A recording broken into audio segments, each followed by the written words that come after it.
narangije kwiga. Wabuze akazi? Okay. Ni amahirwe nagize kuba nabashije kugera hano, hari imbaga y'abantu batandukanye muri sector zitandukanye. Ariko nagira ngo uwaba ufite ubufasha butandukanye amfashe, kuko maze imyaka 2 ndangije kwiga. Wize iki? Nize agriculture. Wabuze akazi?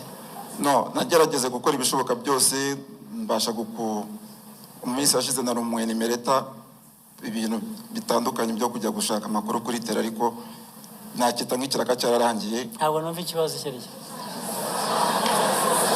Wowe ufite warangije kwiga? Warangije kwiga? Yego perezida. Wize agriculture? Yego. Ibyo bintu byombi bibiri bifite uburemere bwabyo. Kurangiza kwiga agriculture, ntabwo numva ukuntu waba ufite ikibazo ushaka abantu hano bagufasha. Mwakoze cyane, ni make nta kazi mfite, waba ufite ubufasha butandukanye yamfasha. Akazi.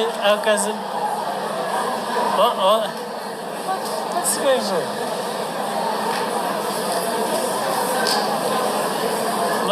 Mareke twumvikane gato. Minister wa Youth, urubyiruko, abantu bize kuri abafite ibintu byangombwa babura batakaza.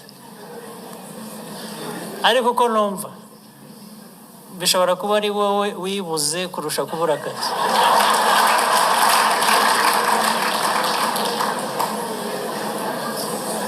Hari Minister wa Agriculture hano? Yes. Umuntu nk'uriya yabura atakazi.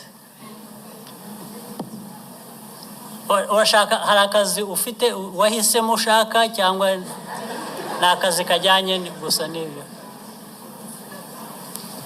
Uramuzi uriya?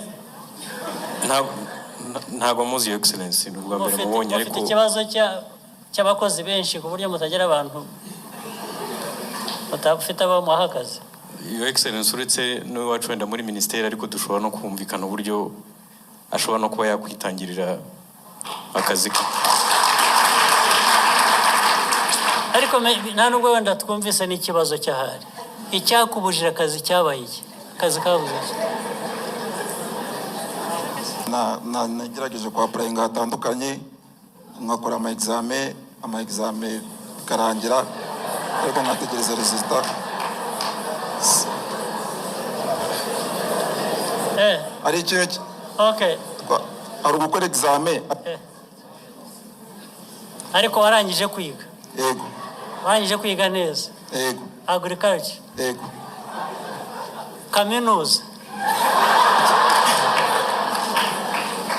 Ikibazo kitugonga ni ikibazo kimwe, Excellency. Warangije kaminuza? Kudasubiza ikibazo ni? Yego, nanize kaminuza, narangije. Ikibazo nukutumva ukuntu waba warize agriculture warangije kaminuza hano mu Rwanda ukabura akazi. Ukananirwa no kuba washaka uburyo wishyiriraho akazi, ntabwo mbyumva. Ariko Minister uzamufashe, ngwino nkwereke.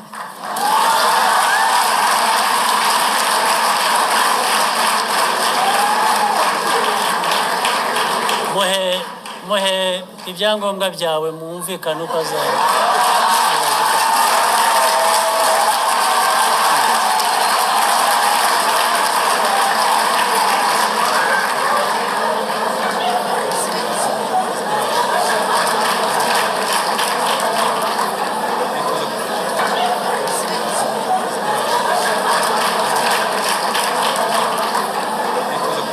Naho jewe narize agriculture nk'uriya narangije kaminuza.